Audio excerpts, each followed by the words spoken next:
Assalamualaikum semua. Selamat malam lah, tengah malam ni. Masing-masing tengah buat kerja. Tengah buat kerja, tengah tidur. Okey, dekat atas tu ni IUD Chef.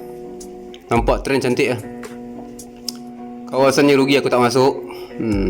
Tu aku sana ada SR flip, ada drop base drop, ya. Bawah tu dia cari apa tu? Dia buat fake out. Ya, dia buat fake out bawah tu. Aku nak cerita trend ni menurun, cantik lah trend ni. Ya, dia buat fake out bawah tu, tapi tak apalah, aku tanda garis dulu lah. Senang sikit. Dia cari apa dan dia naik atas, kemudian turun, nampak? Dia turun, nampak? SRP dengan DBD, drop base drop, memang kuat lah, kan? Kau tengok, kau nampak kat situ apa yang berlaku lagi, kan? Situ kawasan ada apa? Dia ada juga SR flip tu. SR flip tunggu drop base drop, tengok kawasan tu terjun lagi. Kawasan ni kira kebal lah, kan? Jumpa je support belakang, ada drop base drop, memang terjun. Ini favourite ni, memang aku suka. Nanti aku huraikan apa yang menyebabkan dia jadi macam tu. So ni aku nampak, aku garis je. So dia terjun lagi bawah, nampak? Bawah tu ada fake out. Tu penyebab dia kejar liquidity kat atas, semua ada. Itu fake out tu. Situ fake out R1, R2 dah tentu atas tak sama. Tengok sama saja. Ini daily lama berhari-hari. Tengok tu ada fake out tu. R1, R2, ni penyebab lah ni. Dia dah buat fake out R1, R2, lepas tu dia kejar liquidity kat atas. Dia ambil kawasan-kawasan tu. Atas R2, R1 ni dia ada liquid apa QMLR lagi tu. Dia buat lagi. Dia kejar apa tu? Kenapa bucu kat situ? Kenapa dia ada bucu? So dia terjun lagi lah, kan? Dia dah dapat ni atas, tapi tak apa, aku detailkan. So aku garis lah sikit lagi, cari mana sama kat belah bawah tu. Ni macam tak cantik, tengah-tengah tak ada drop base drop, tak sama baris. So tak apa, aku boleh skip ni. Aku tengok kat mana dia berhenti, kat belah ujung tu. Okey, nampak bawah tu ada QMLR. So dia pergi kawasan yang lebih tepat lah. QMLR belakang dia ada break oleh support. So cantik lah, kan? Sama baris. So kat bawah tu ada perasan, dan dia turun bawah. So kawasan ni tadi, bawah tu, yes, di situ ada dah kawasan QMLR. Daily besar bang. Kan kecil.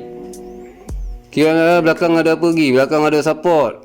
Cantik lah, memang kuat lah. Ya, situ lagi QMLR. So tengok lagi apa lagi boleh diceritakan dekat sini. Kan dia terjun, lepas jumpa QMLR, ada support tu, dia pergi bawah. So atas tak ada apa, atas pergi pun tak ada apa, nak cerita panjang sangat. So aku ambil yang dekat-dekat bawah lah, senang. Tak ada apa pun, sini pun tak ada. Bukan tak ada lah, tapi jadi leceh lah aku nak cari. Benda ni kena tengok mata kasar, tak nampak lah, kau kena pakai mata halus. Okey, kat atas tu di bawah tu, okey, situ aku tuliskan S1, S2, fake out.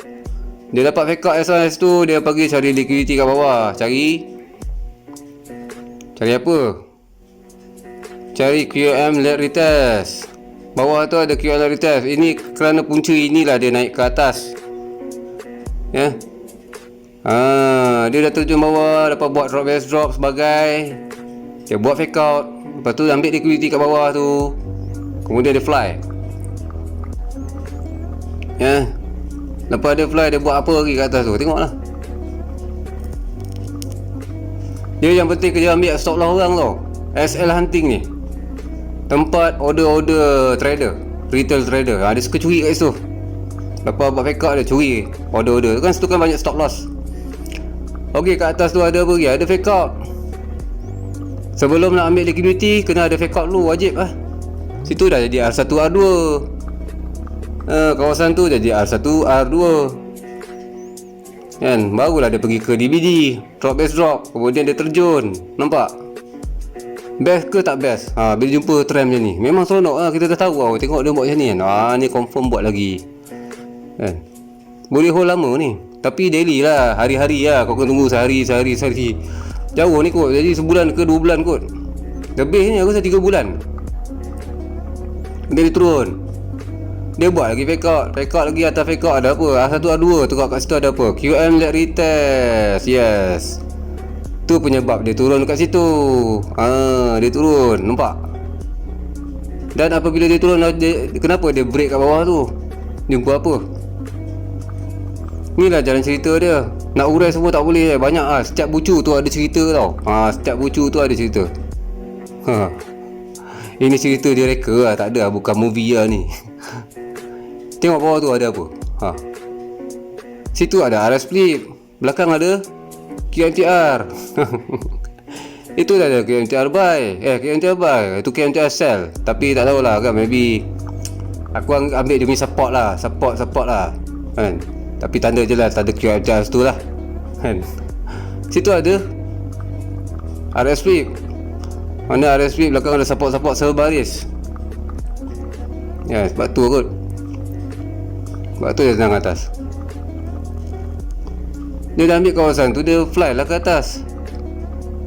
Dia ambil liquidity kat atas tu pula. Ada drop base drop, ada SR flip. Ni dah hanya dia pusing situ je kan. Lagi dia ambil apa lagi? Seterusnya kat bawah ada apa? Kita tengok lah kat bawah tu ada apa. Drop base drop SR flip, dia terjun, tembus semua, support habis dia pecahkan semua. Dia manipulate kawasan tu. Kawasan ni memang nak kena detail lah kan. Aku pun tak ada garis semua. Aku nak tengok dia punya flow lah. Dia naik, dia turun, dia manipulate, dia turun bawah. Lepas tu bawah tu ada fake out lagi. Ada lagi R1 R2. Clear tak? Mestilah wajib buat fake out. Nak jadi SRP kat atas dia kena cari fake out lah. Barulah dia pergi kerja liquidity, baru dia terjun lagi. Okey, faham? Wajib ada SR flip, ada fake out, baru confirmation lah. Okey, itu sajalah setakat ini. Terima kasih kawan-kawan semua.